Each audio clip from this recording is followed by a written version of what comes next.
Okay, all good. Okay, yay, I'm so excited for this Zoom. Um, we're having Michael with us tonight. I'm so excited. Thank you so much.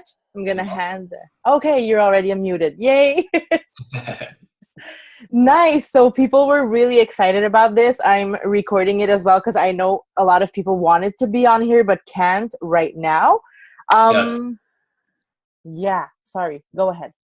no, I was just going to say that's perfect because I think that this is a topic that's not really covered that much, especially in this industry. So I'm Mm-hmm. excited to talk about it. So Yeah, I know. And I yeah, have a lot of people on the team that are Pacific time and they're like moms. And it's always hard when I do something at 9 p.m. East because it's like 6 p.m. there. So the worst timing ever.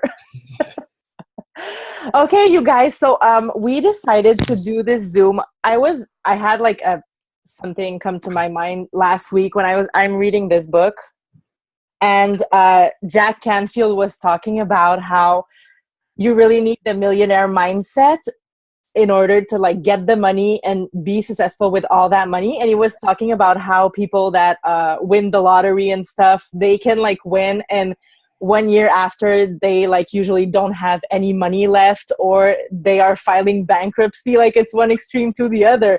And he was explaining and it was so interesting because you get like when you start getting the money and stuff, and I think this is so important because we join our number one reason usually is the need of income then for whatever x reason. But he was saying that when you start getting like bigger paychecks and everything or big amounts of money, you are so out of your comfort zone that like your mind does everything to make you come back where you were. So for some people it's like giving all the money away or spending it all and everything. And I think we have been on the entrepreneurial journey for like 3 years, me and my husband, and we have had a lot of ups and downs. And we really need to know how to manage money, like as business owners. So this is why I invited Michael to be on here. I'm gonna let him introduce himself. Oh, by the way, I'm Jian. For those who are not on our direct team, I'm a diamond leader in Canada. And yeah, I'm going to let you introduce yourself and maybe talk a little bit about your story because I know we have a few new people on here. okay, awesome. Yeah, so I just want to mimic what you said though, because it's so true. It's the reason why I wanted to do this too is because, like you said, that you get that mindset of like, oh, I'm making more money now, and it's really an inflationary relationship between the two. A lot of people don't feel worthy, or they think they have more than they really do, so they get on that spending spree. So it doesn't really matter what they make. If they make $10,000 a year, they make $100,000 a year, $1 million a year. They'll live according to that lifestyle. So this is more of a mental training than anything. It's more of a discipline and consistency and discipline than anything. So I'm really excited to do that. But yeah, so like you said, my name is Michael Bilyeu. We've been with the company for about 3.5 years now. Before we joined, we were broke. I was getting my master's degree and then working at NASA. So it seems on the surface like we had it going, but we were truthfully kind of that scenario where we were just our heads barely above water, struggling to survive. We were always that one step away from making the American dream, but just like the finances, it always seemed to be one step ahead of us. And we were always just struggling to breathe. Melissa was at home raising our daughter while I was in school or working, and she kind of stumbled upon this business. And I wasn't supportive at first. I was against it. We had done stuff like this in the past, and it crashed and burned really quick. So I was very traditionally minded, and I wasn't a believer in the setup of this business. And it took me a while to get on board. It took me about 6 months. She took off and she ran like wildfire. And it really took me kind of understanding what she was doing and seeing the income that's possible with this before I really jumped on board. And then once I did, we kind of caught fire and we ran with it. And now it's our passion and our joy to help everyone and kind of live this life that we know we were meant to live and finally be able to catch up with what we thought we were always one step away from. I love it. I didn't know that you were not supportive in the beginning. Yeah, it It's like was, it a was, surprise. I wasn't, I wouldn't say I wasn't a problem, but I definitely wasn't making it easy for her. Mm-hmm. I was the subtle way of putting it was I would always second guess it. Are you sure you want to do that? I don't, and I didn't want anything to do with it. I was like, look, if you're going to crash and burn, you're going to crash and burn. Which looking back, it was very hard because, as a spouse, that's not what you sign up for. You sign up so I was hard on myself looking back, because I'm like, man, like, but in my mind, I was trying to protect her and not let her get hurt again. But, a lot of times people just need to spread their wings and learn how to fly. And that's what I was holding her back from doing. So it really took me, like Pam Souter says, it took a comma and a paycheck to really open my eyes. So if you're on here and you have an unsupportive significant other, give it time, show them that you're passionate and consistent about it. And, and eventually once, they see that consistency or they see that paycheck, they will come around eventually. And if for some reason they don't, just say, hey, look, you don't have to be part of the solution. Just don't be part of the problem. And then prove them wrong. That's what it took for me. And I'm thankful every day that I was proved wrong, because it made our life be what it is today. Yeah, no, I love it. And like you said, she had to do this extra, like working and being on fire and running for it. And maybe, who knows, like maybe she wouldn't have done it that much if she knew, like, Sure. you were there, like watching and looking and where is this going to lead us. Yeah, it's super interesting. Can you guys just mute yourself when you get on? Thank you, Claire, for managing the Zoom on the side. Okay, so now on to the exciting stuff. Michael is going to be talking about finances as a business owner, which is like my favorite topic. I can't wait to hear from that. Then he's going to be giving tips about business tips, like for us, like our industry and everything, always related to money, finances. And also we're going to go over some resources that he can give us, like when you want to like read about it or get better and get disciplined, as he was saying.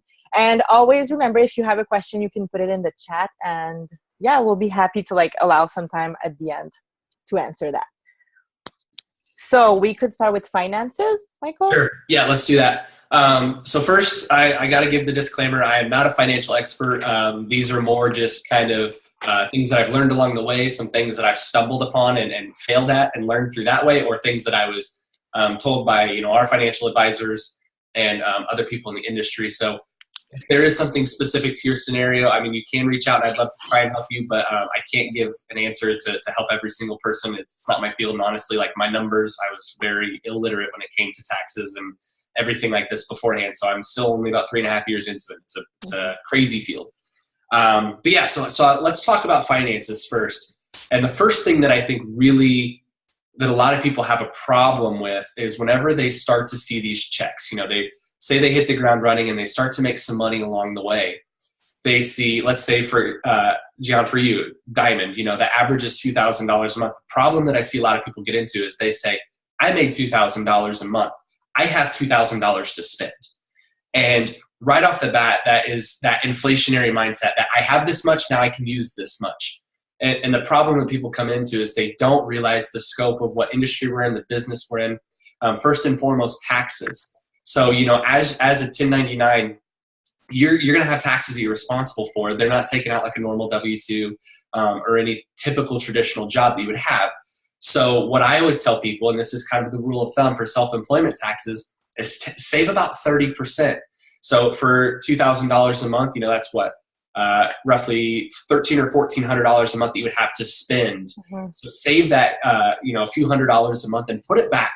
So I'll always get in that mindset. As soon as you see that number, adjust it, because that will save you in that long run from whenever tax season comes around and you're like, oh crap, where's all my money? Like I made X amount of dollars this year and it's all gone. I don't have anything to do. And then you get in the trouble of trying to constrict your lifestyle or, decide which bills you're not going to pay the taxes and vice versa. So save yourself that headache come tax time by taking that time ahead of time to plan that 30% into your wages.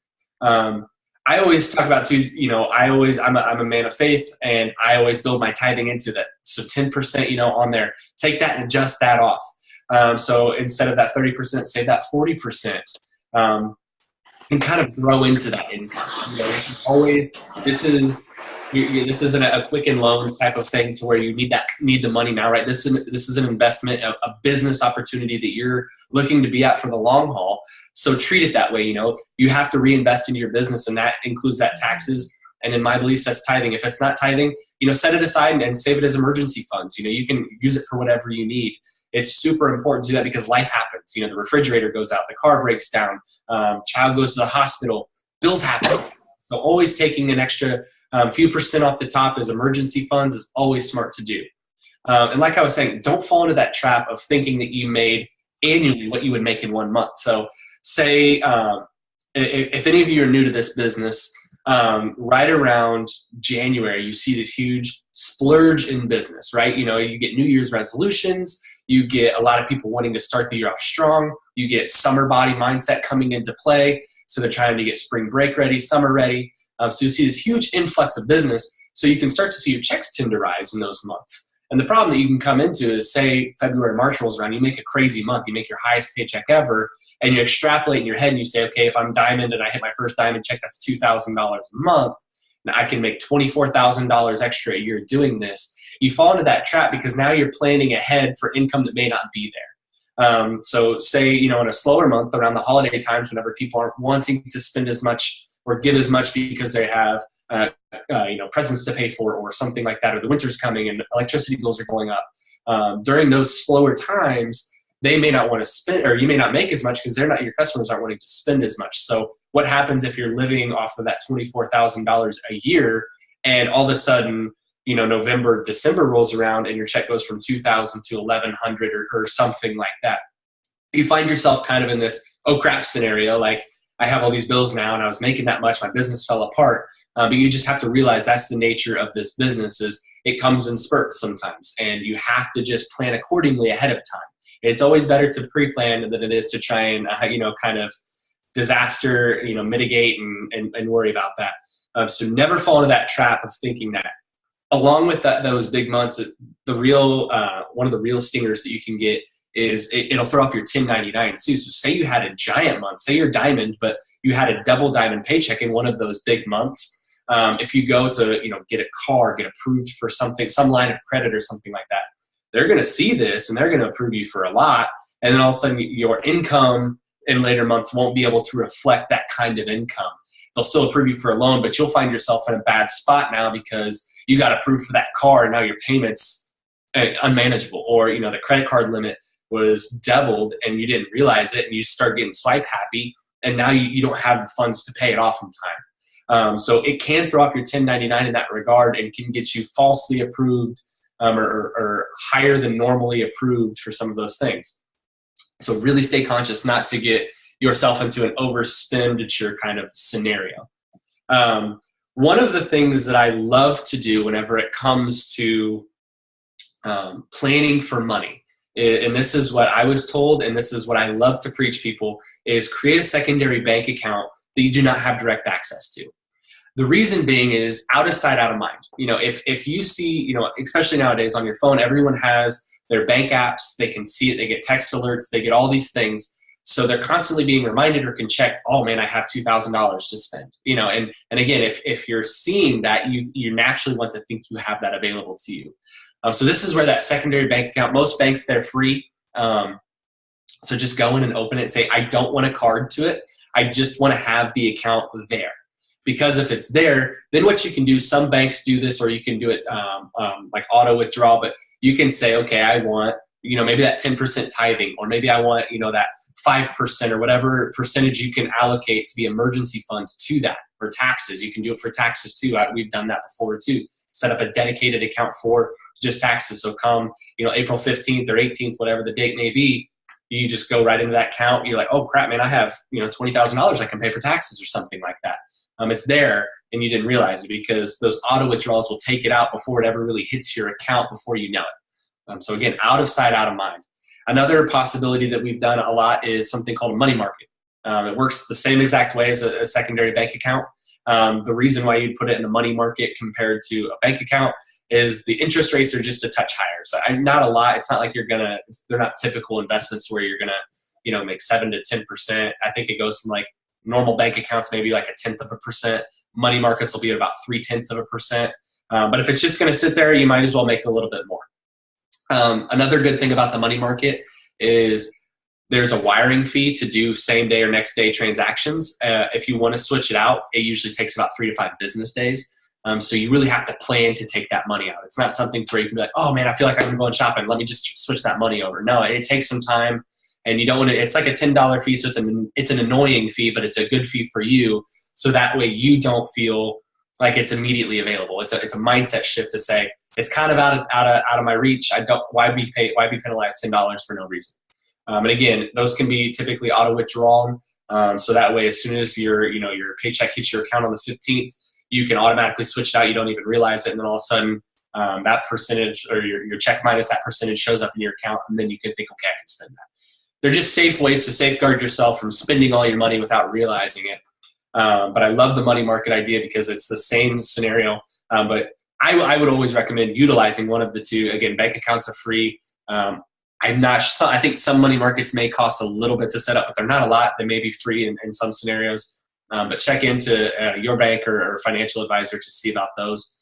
One thing that I really, really, really love to recommend to people is to create a secondary bank account that has a business card access as well. It doesn't have to be a business account. And I think that's a trap that some people fall into is they think they have to go into this huge incorporation thing, which I'll talk about here in a little bit as a possible scenario later on down the road. But setting something up that has the structure and dedication of a business to it will save you a lot of headache in the long run. The reason why is it makes your life so much simpler when it comes tax time. The problem that a lot of people will run into is they will have 3 or 4 cards that they're always using for every transaction. They'll have a checking account, they'll have a credit card, they'll have maybe their It Works cards and another credit card, and they don't dedicate one card to business transactions. And it's a natural trap to fall into because the banking industry is so good at this, is they'll release a new card every month with cashback or travel points or this and that, and it's always just a touch better or just a touch different to make you contemplate. Get into one that you feel comfortable with, and at the end of the day, you just have to realize what you're spending your money on and kind of what benefits you best. Some people may travel a lot and want the travel perks. Some people just may want the cash to be able to spend on whatever really works for you. Just the worst thing you can do is start jumping round and round because it's just a headache to you and it's just an extra stressor that you don't need. So find one and believe that even if there's something that comes out that's a fraction better, it's not going to make a world of difference to you. But having that dedicated business account or bank account card, again, this can be just another checking account. It doesn't have to be a business account. You don't have to walk in and say, I'm such and such LLC or incorporated. You don't have to do that. But what you're going to do is whenever you swipe or, you go out to meet a potential or you go get coffee or you go do that, you're going to swipe that card instead. And the reason why is now whenever it comes tax time, you don't have to go through 3 or 4 different pages of credit card statements to try and figure out what was a business account, what was a personal account. Because here's what's going to happen is, the end of the year is going to roll around and you're going to look back on February and you're going to see a target. And you're not going to realize whether that was for the house or for business supplies. And then you're going to end up losing on a lot of money that you could have otherwise written off because you just don't know. But that's that first line of defense is if I go in and I swipe it with my business card instead of my personal card, I'm going to at least be able to reference and say, okay, at least I know it was that. And then you can maybe pull out the receipt and figure it out. But if you have 3+ cards and you're trying to do that 9 months down the road, you're going to lose a receipt. You're going to forget what card you used. You're going to forget what the transaction was. So save yourself that headache ahead of time and just dedicate a card. Again, any card, it doesn't matter. It's just for convenience for your sake. That'll lead me into kind of the first step of business that I want to talk about, because the business step that we get into is tracking business expenditures. Can I just add something before you? Yeah, please go ahead. No, because I really loved all this, and it made me think, like, we were thinking about this, Pedro and I, a few months ago, and we're like, why didn't we save money? Because we had businesses. We had, like, a lot of sales in our other businesses, but when I joined It Works, we didn't have more money, I was still looking for money. And then we just had like this big flash when we saw, because we have here in Quebec, you have like an account that you can set for your kids when they go to university and college, and you can't touch it. Like nobody can touch it until they're like 18. And once we were like laying in bed and we're looking through the accounts and we're like, shit, there's 5K in that account. Yeah. $5,000. And they were taking this money from our accounts in like $50 in each account, which is nothing. You don't even even see it. Yeah. And then in the end, you're like 5,000. Like, what if I would have done that with the tax amount? Because it's really hard when you get like that big amount of taxes and you didn't put it aside. You're like, oh. Yeah. But it's a shell shock for most people. And that's like you said, they're pennies on the dollar to you in the month, but they add up. It's that compound interest. It's that compound effect. It takes over. Yeah. So you're not gonna. I mean, what is it? $50? That's 2 or 3 times eating out a month. That you may or may not even realize you do.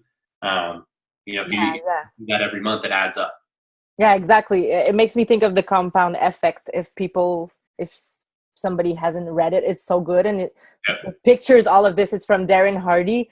It's like with those small steps that you're gonna be like looking at your account and be really happy with what you're seeing, but you won't even like see it through like while you're doing it. So okay, go on.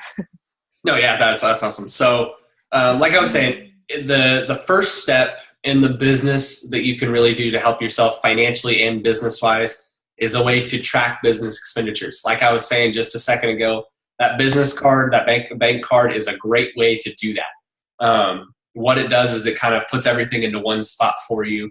To take it a step further, it's going to get you ready for tax time. They have an account, or they have a program. We use it. It's called QuickBooks Online. A lot of CPAs use it. You actually have to be certified in it as a CPA to be able to use it.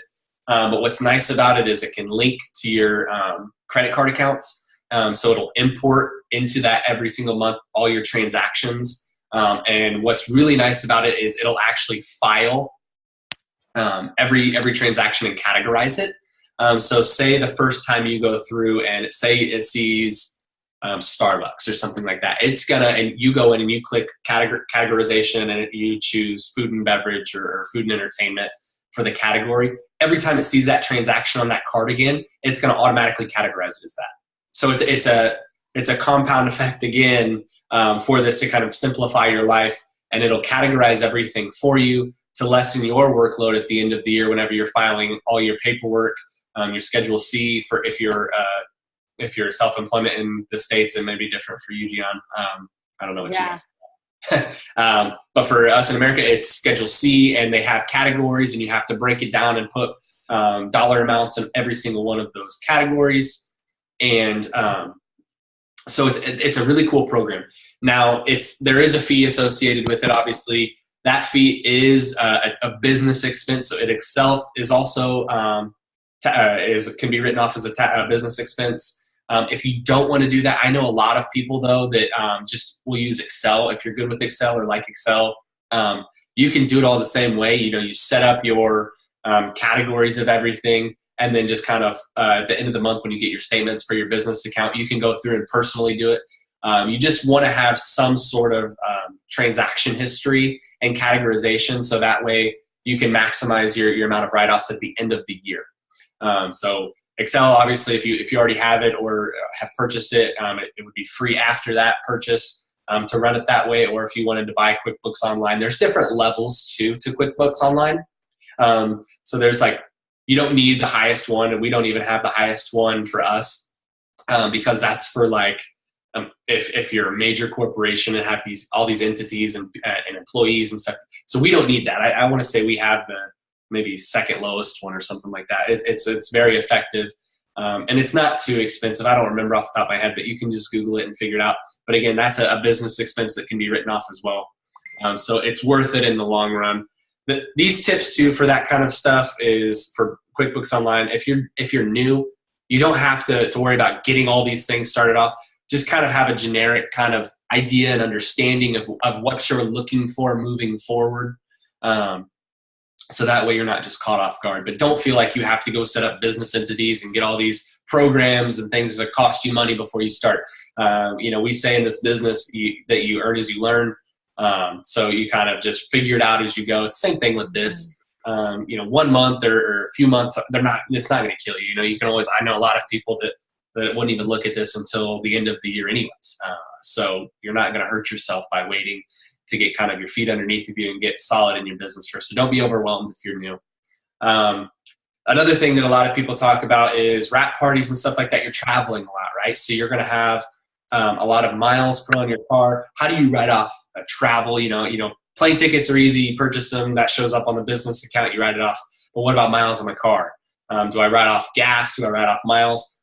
Everything that I've always been told is it's much easier to write off miles than it is gas. The reason is gas gets a little crazy because obviously price fluctuates, and how do you reference how much gas you use? Because you could floor it, you could drive slow, so the way that they actually encourage everyone to do it is to write off miles instead, because that's pretty black and white, much easier to do.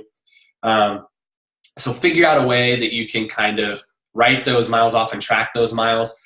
They have apps on your phone or GPS now. Like one that we used was called Mile IQ. There's a few of them. But basically what's really nice about that, again, I think Mile IQ, it may be free for a while, and then it may be another fee, smaller fee. It's, I think, just a couple dollars a month maybe. But what it does is it always runs in the background. And then say like you get in your car and your whole day, you go drop your kids off at school, you go meet a potential, you go to the store. It tracks every single time that you have driven, and it keeps a list of them. And then all you do is swipe left or swipe right for a business or a personal trip. So it's really nice. So like at the end of the day or end of the week, you can kind of get on and just swipe through your history, and it'll tell you it tells you like point A, point B, where you went, how far the travel was. And you just swipe it, and then it categorizes everything into personal. And obviously the personal, you just discard. The business, it'll track how many miles you did in every transaction like that. It's a really easy way to do it. If you keep a written log, you can do that too. But it's a good way. I think that's probably the one area where a lot of people don't do and they miss out on some money, is because they always want to lowball because they don't want to get in the scenario where they get caught and they get audited and they say, hey, like, where's your mile log for this? And they say, oh man, I don't know, I just chose that. And then the problem is once you get caught with an I don't know or I don't have that kind of opens up the IRS to say, well, let me go investigate this. And if it's questionable, we throw it out. They're not going to give you the benefit of the doubt on that. So it's always better to kind of just cover your tracks. Not going to scare you again. It's not like you're going to get, everyone always gets audited. It's very rare, but it's always best to kind of just make sure everything's categorized and done properly. So that way, if you ever do come, that you can just write it off. I think I just saw it in the chat. Is conference tickets, can you write off? Anytime that it's a business event, it doesn't matter if it's, paying at a meal to go meet a potential or going to conference. Those are always business transactions, so you can always write those off. And actually, I don't know how it works like in the US, but last year we got so much money back from my business with It Works, and I'm not like a triple diamond or a presidential diamond yet, but everything, like even what you order, like the products here in Canada, my website, my products, my auto shipment, anything that I buy is considered like a business expense. Every time we went to coffee, like I was shocked. I was like, this is so cool. We cannot like afford to forget about this. Yeah. And here's the thing too, is most people freak out because they feel like there's an IRS agent standing over their shoulder 24/7. Clearly there's not, because there's hundreds of thousands of people, millions worldwide that do network marketing. And clearly they don't have enough resources to follow everyone and do it. So if you have a defensive position in a scenario, they have no legal right to be able to assume otherwise. So, if you're meeting a potential at a coffee shop and you write that up, they're not going to know whether or not you did or not. So if you have some sort of proof, then you're good.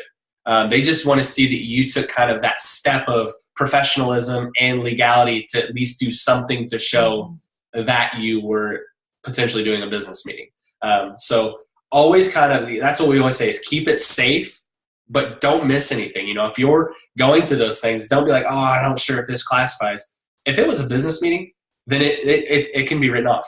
For instance, me and Alyssa, we go on, date night or something like that. If we talk about the business, that's considered a business meeting.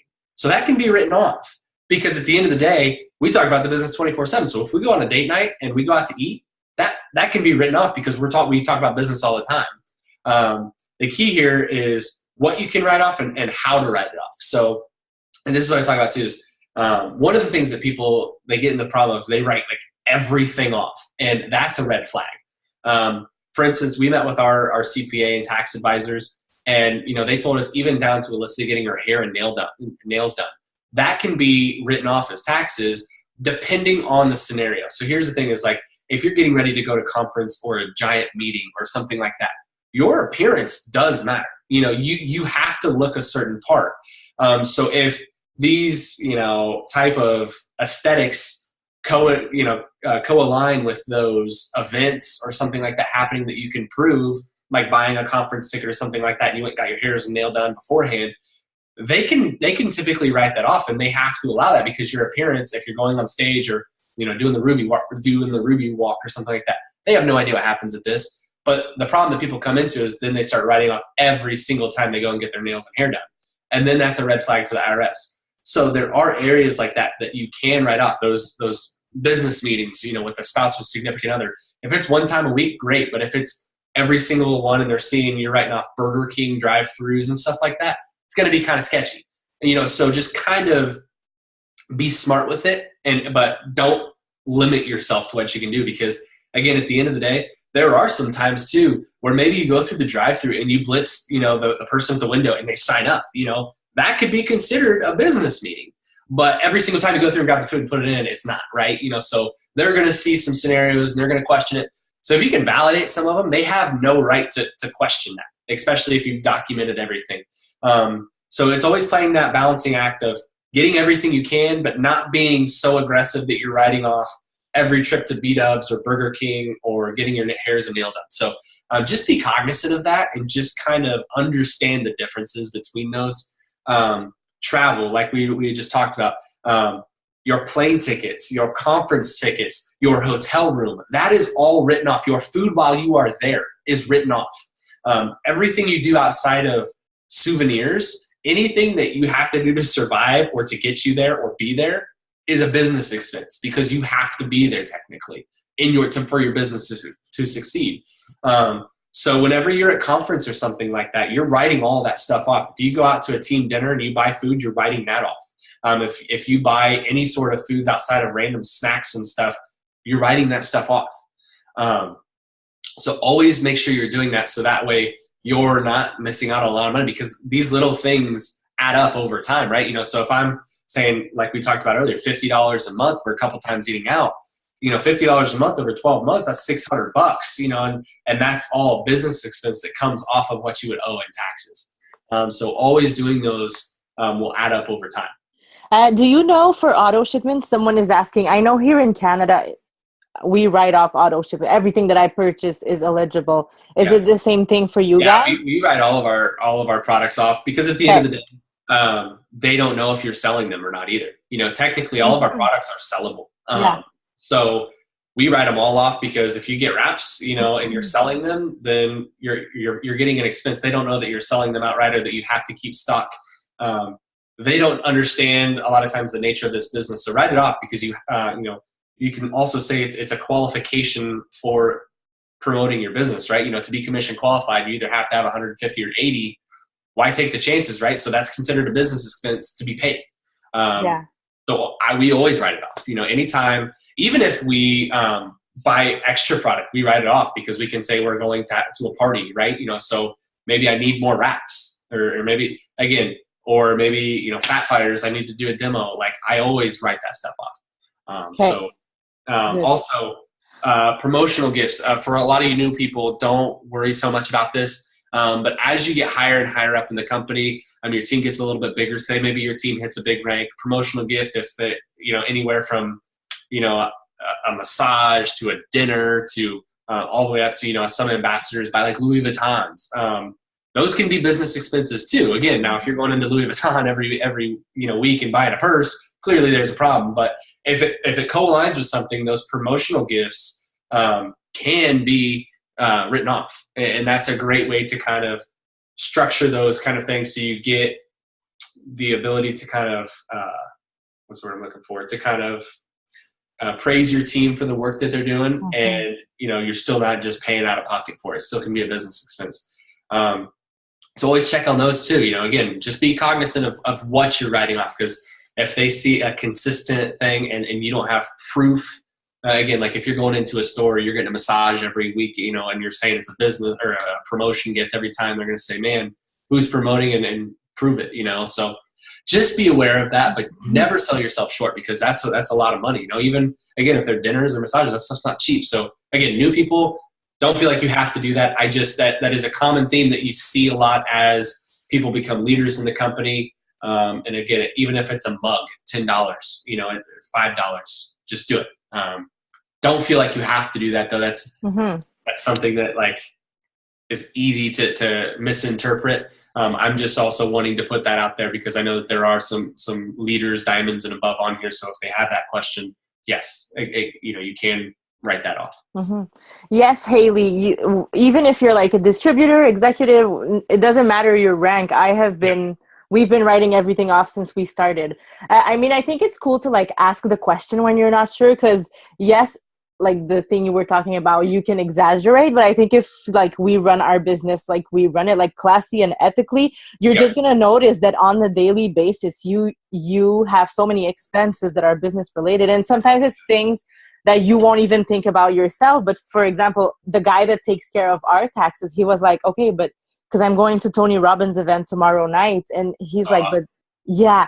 And this is a big investment, and it's a big trip and stuff. And he was like, but this is your self-development. This is for your business. And Pedro had thought about it, but I was like, but it's not, it works.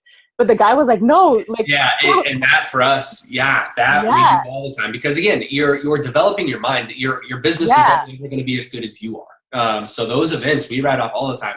And here's the thing too, at the end of the day, if you're going on a personal trip, but you can classify it as a business trip, because here's the thing, if you go to Disney World, you can write off your travel there. You can't write off the resort, but you're probably going to talk to one or two people while you're there, so there's certain things in those personal trips, because as long as it's in a country or state that we're open in, obviously. But if so, if we always say, if your mouth is closed, your business is closed, you should always be talking at some point. So if on a trip you talk about it, I mean, it's considered, even though you flew there, or if you have a team member there, and if it's a friend, it can be a training, it's ways that you can structure things. That here's the thing with taxes, it's always a gray area. So like I said earlier, if you can kind of give a defensive position, they have to believe you. And at the end of the day, they're people, right? So if you're not rude to them, if you're trying to help them as much as they can, the IRS people, they're going to be pretty lenient with you and working with you to give you the best option. I saw in there that people asking about phones, internet, stuff like that. Yes. So phone, we write off completely. Internet, we write off completely.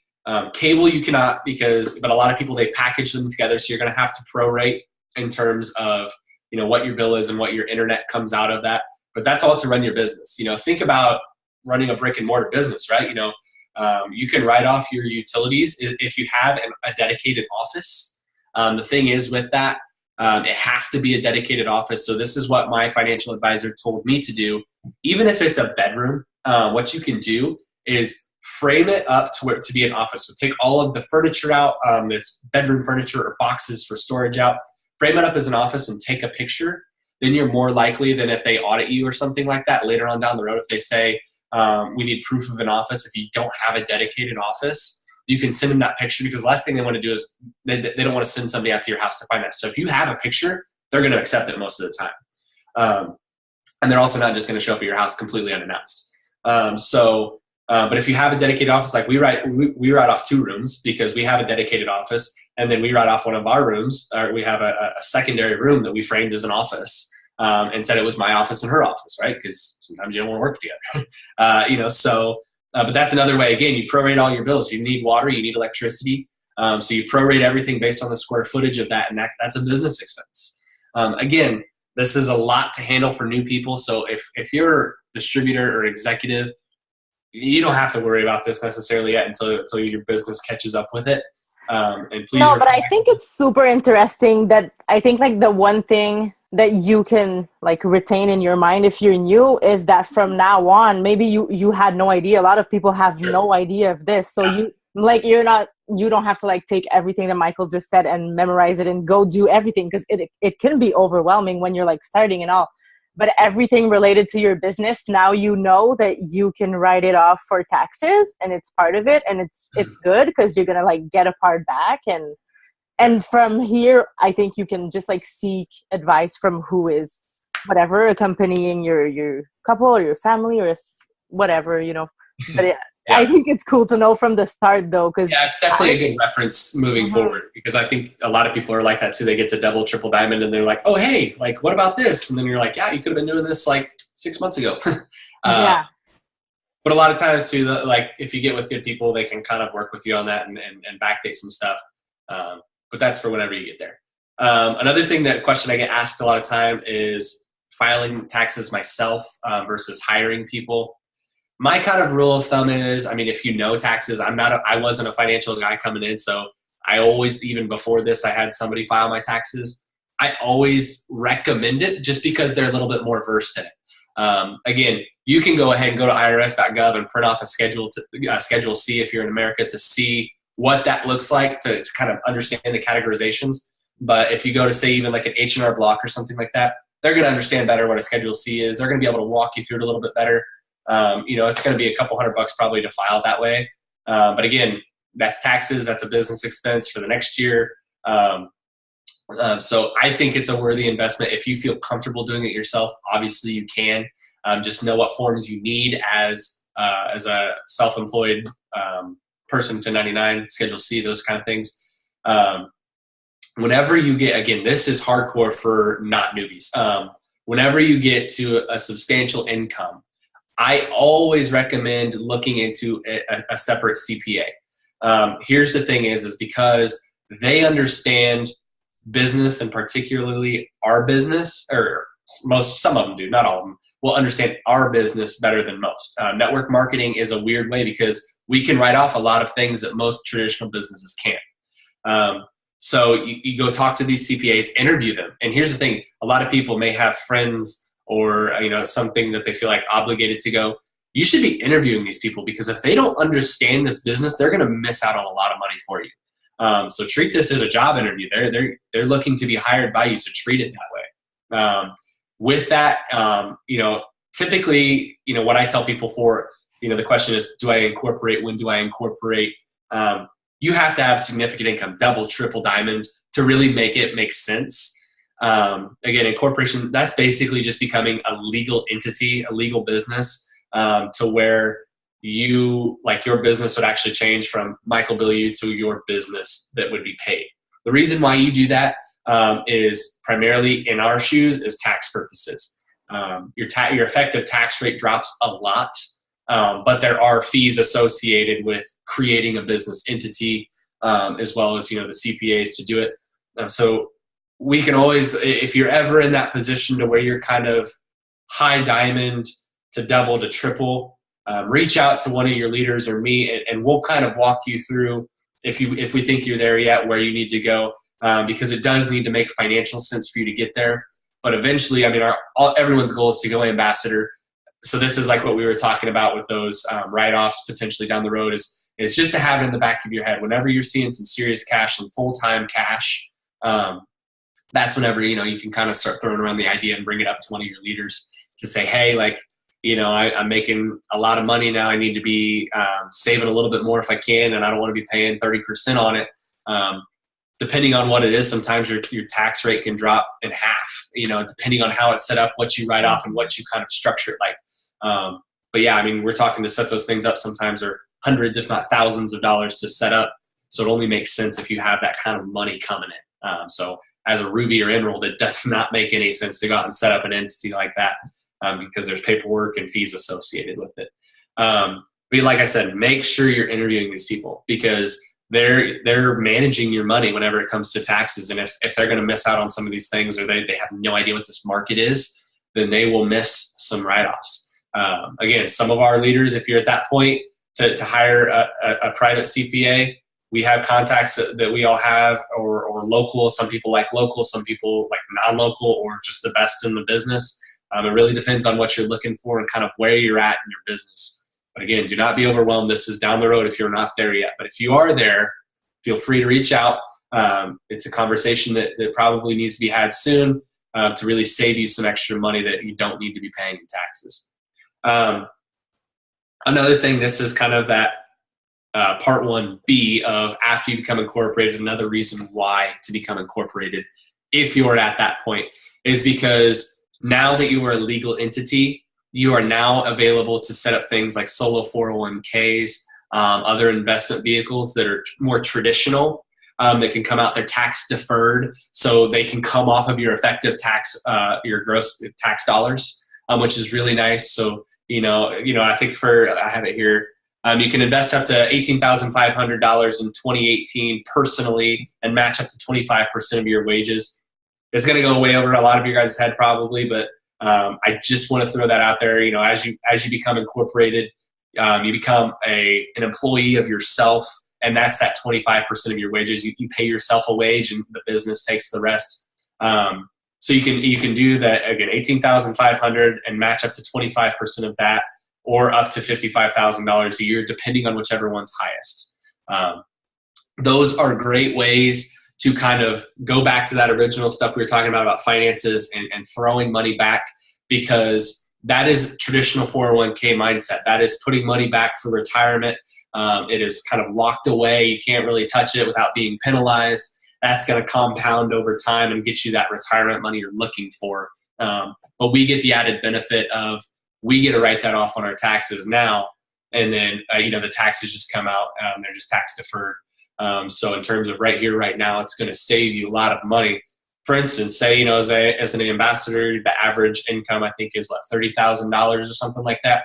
If you're throwing all that amount, so $30,000, say roughly $360,000 a year.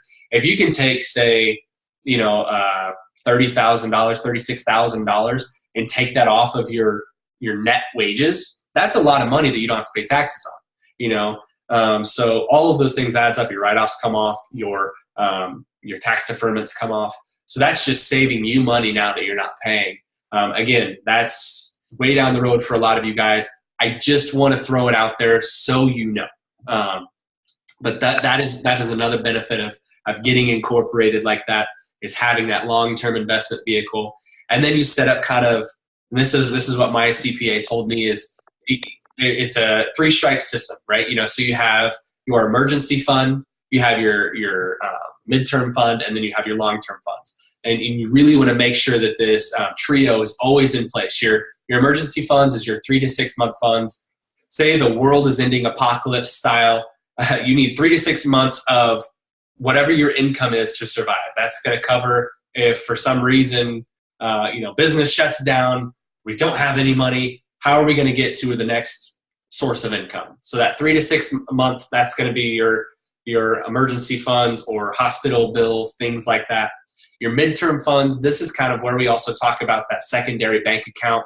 That's for our money market or short-term investments that some people may get into. That's for things like your 5-year plans, like your houses, your cars, family trips, those kind of things would classify as that midterm fund. And it's just a good way to structure your finances to go into that secondary fund or money market, so that way it can get a little bit more percentage money back in terms of investments, and it's out of sight, out of mind. And then that long-term investment, that's where we're talking about meeting with that financial advisor to talk about 401ks or mutual funds, long-term investments. But that's really going to give you that full coverage of life to make sure that you're fully covered from now and then into the future.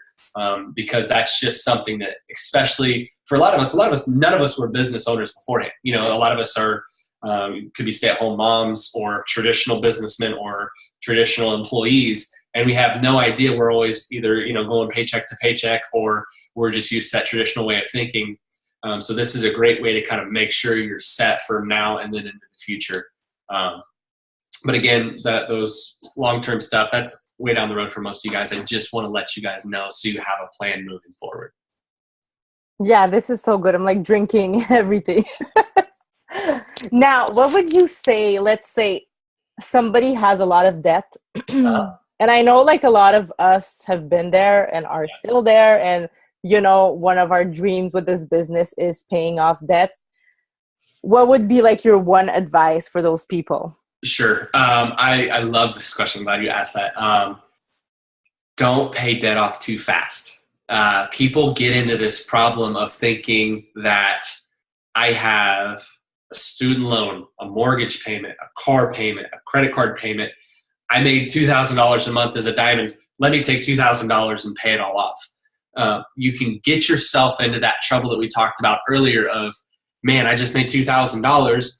Let me go take $2,000 and pay off my student loan. The thing is there is such a thing as, I don't want to say good debt, but not bad debt. Those are the things that are government subsidized. So those are things like student loans and mortgages and auto loans that are more structured and long-term, that there's a lot of government backing behind them, and always things like refinancing. So your percentages are low. They're locked into place. That your percentage is usually in the 3 to 5% ranges and not in the 15 to 25% ranges that a lot of these credit cards are on. So I tell people, don't pay debt off too fast and prioritize it. So here's the thing is, work on those. If you have a credit card that's 25%, as a young kid, you're going to get, or if you're young, you're going to get smashed. Or if you have bad credit, you're going to get smashed in terms of percentages. So you need a credit card for emergency situations.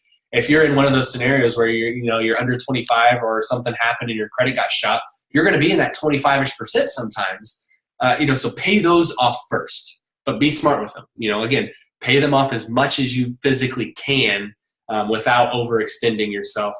And then work your way backwards. Pay that card off and then kind of keep it low. And the way I love to use cards is charge cards. I don't see credit cards as credit cards ever. I never want to carry a standing balance on a credit card. We have a travel card. That's one of the ones we use as a business card. But that's a charge card for us. We make sure we whatever we set our number to be, we pay that off so it goes down to zero. So we don't get any interest on it at all. Maybe like $20 or like that we leave in there. So we get like, $1 or something just to see that we have continual credit to build that credit score. But especially as a young person, or if you're struggling with credit, those student loans and those auto loans and doing these charge style mentalities, that's an amazing way to build your credit back up or to get it up from the first time, to really help yourself out in the long run. Because, if you're looking to get a new house, or you're looking for something, you're going to need credit. Credit's just one of those inevitable things. Yes, you can live off of the grid, so to speak, credit-wise, but it's very hard to do. It's actually extremely hard to do. Everybody virtually wants to see a credit score. So prioritize your debt and realize that there is some debt that is okay to have, and it's actually beneficial to you if you're young or need to build that credit back up, or even if you just want it to get better.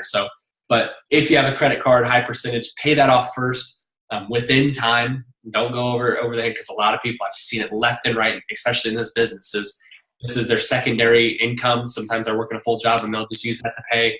But again, you're going to have taxes come out. You're going to extend yourself a little too far. So just be smart with it and realize that, this isn't a sprint. This is a marathon. You're not looking for a get rich quick scheme. We're not looking for, I just need holiday cash. Yeah, it's nice. Yeah, it's great. But we're wanting to change lives. We're wanting to change people's lives. We're wanting to change our legacy, right? You can't do that in 2 months. You can't pay off your debt in 2 months. It doesn't matter if you go ambassador in 1 month, Sometimes it's just impossible to do. So give yourself that freedom of your mind to say, look, man, I got a plan. That's all you got to do. It doesn't have to be specific. Just prioritize, and then you'll get it. So good. Thank you so much. You're welcome. Our last thing. Yeah. Were you finished with that part? Yeah. So that was, I was going to jump in. I know you kind of asked me earlier about some resources. Yeah, I was going to ask you that. Perfect. Okay. To be honest with resources, it's hard because there are some really good ones and there are some ones that are just kind of hard to read or not beneficial for us. The first thing that I will tell you guys to do is develop your mind first too. So that any sort of self-development is going to be an investment into yourself. And I think that they need to be done together in terms of finance and wealth. You're never going to go wrong with Dave Ramsey. I mean, he's kind of the icon of financial wealth and freedom. I think his most famous one is Total Money Makeover. So that's a good one to start with. And then if you want to kind of read up on some of his other ones and see if they're more specific to your scenario or something you're looking for, it's a great one. Tony Robbins is another iconic guy. Unshakable is one of the books he has on wealth. One of the ones that I like, he's an author, maybe not a lot of you guys are familiar with, is Robert Kiyosaki. He is a great guy in terms of wealth as well. And he actually wrote a book on network marketing. It's called Business of the 21st Century. But he kind of outlines why network marketing is the future. That one's not a bad one to read too, because that'll kind of give you some perspective on network marketing, what it is, especially if you're new and you're not really sure kind of what you've gotten into yet. It'll give you some perspective of the industry as a whole and some financial tips along the way. But Canfield, he's kind of an icon in that statement as well in terms of leadership and finances.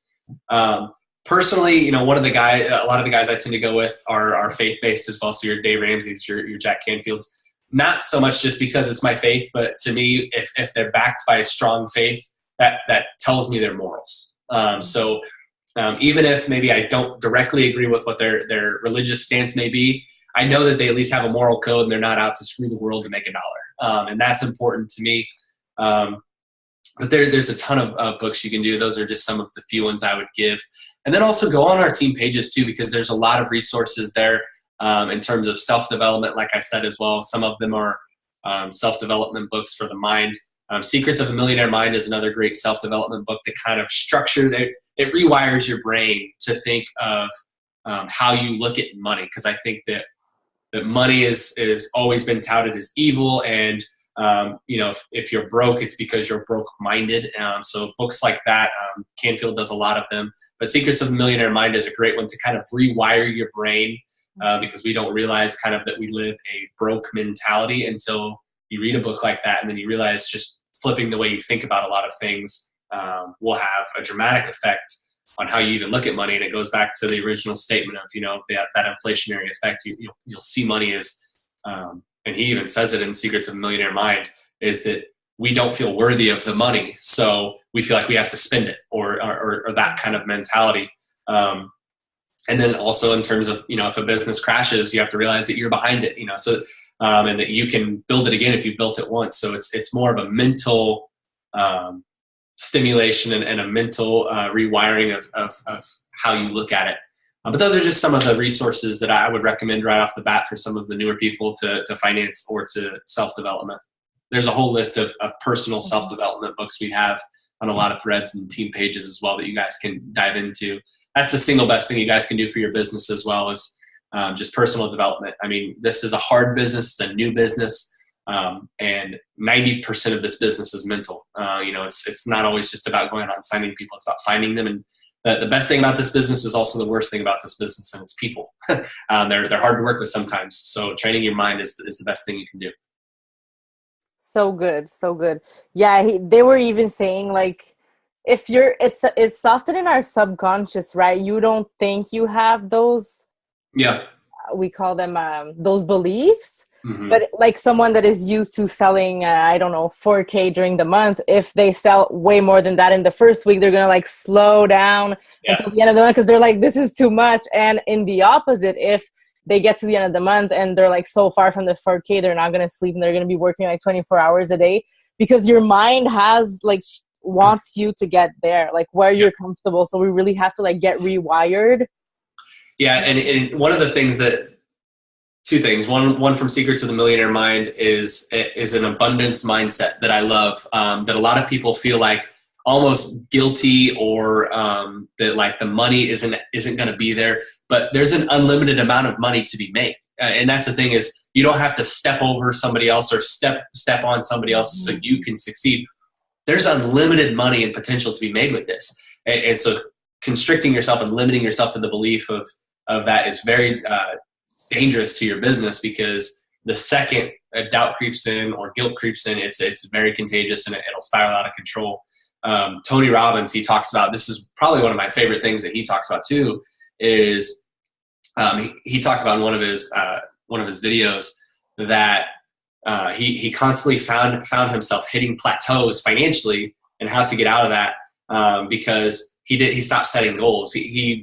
One of his goals was to feed the hungry, because his backstory is he didn't get a meal for Christmas. For Thanksgiving, somebody tried and dropped it off. His dad turned it away. So one of his big things was to feed a lot of kids for Thanksgiving, and he knew he had to hit.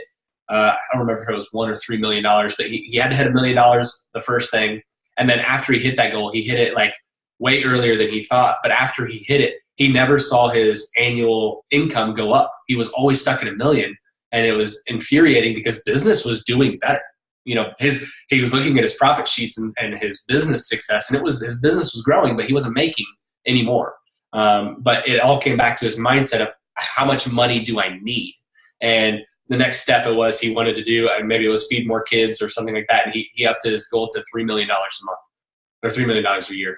And he ended up hitting that again, like in half the time or something ridiculous. But he hit it again, you know, so it's constantly challenging yourself to think, not so much as is my business succeeding, but give me something strong that I can shoot for and give me a why that's strong enough to reach it. Yeah, love it. Sorry, let me just mute. I think there's okay, no. Okay, I think we're good. All right. So good. Okay, we have a question from Emily here, and then we're gonna let you go because it's already 10 p.m. Right. Would you recommend Ramsey's Legacy course? We've done and taught FPU, but not done Legacy yet. Yeah, I've not personally done it, so I don't know on that. I know a lot of people that just religiously follow him though. And he kind of goes back to what I was saying earlier as well. It's like he's the icon for morality in it too. You know, super outwardly spiritual. I don't think you could really go wrong. Here's the thing too: is a lot of people you'll go into something thinking you're going to get one thing out of one of these courses, and you're going to get something completely different. So always be open to trying those things, but I can't speak directly on how beneficial that course is. I know that he has some workbooks as well too that mirror his books of stuff, the way to track them. As well as some guidelines in terms of like, you know, money folders and such. And those are good little tips to kind of do, but I don't know specifically on that. Mm-hmm. Yeah. I think like something that we really came around is whenever you do those things or those programs or follow those books, like we bought the Money Makeover and then we started doing the baby steps, the snowball effect thing to pay off debt. When we were committed like our life would depend on it, we paid so much debt. Like we literally like took it off our sheet. And when we stopped, like it's discipline. It's like meal prep or going to the gym. Like you can like buy the program and not do anything with it. So it all comes back to the mindset. It's you know, we always say it takes that 5 seconds of courage to say yes, but it's because of the mindset that it takes to get there. You know, it's naturally we want to just relax or not, you know, get out of our comfort zone to do it. But once you make that decision, that mindset of, okay, I made that decision, I'm going to do it. Yeah, that's whenever you see that change is coming. It couldn't be that you had this astronomical change in whatever you were doing, but subconsciously you did. And that's where the benefits come from. Mm-hmm. Love it. People are loving it. Thank you for your time and knowledge. Does anybody have any questions before we go? Now is the time. Yeah, and like I said, for anybody else, you know, if you have specific questions, please reach out to us. I can't guarantee I can answer. I'm not a financial expert, but I have messed a few things up along the way and learned from them, and I have had some good advice along the way too. So no question is as stupid as it may seem to you is stupid, because I can guarantee you I was probably one of the few that had some dumb ones at the beginning too. So love it. Okay, so I think we're good. I want to thank you so much, seriously, for taking your time. Oh, sure thing. It's my pleasure. I think this is something that we need to talk about more. I don't think that a lot of people talk about it. So no, since that day we went for dinner before the cruise and you were like, I don't know what you were talking about, and then we went back, we were in the cab and we're like, he talks pretty fast and he has like all that knowledge. That is my problem. I talk really fast. He knows a lot of things. No, but you were saying like in 1 minute so many things. I was like, why don't I have a notebook or something? Okay, so thank you so much, Michael. And I'm going to be posting the recording for everybody. Well, thanks for having me on, guys. I appreciate your time. Such a pleasure. Bye. Bye, guys. Thanks for hopping on.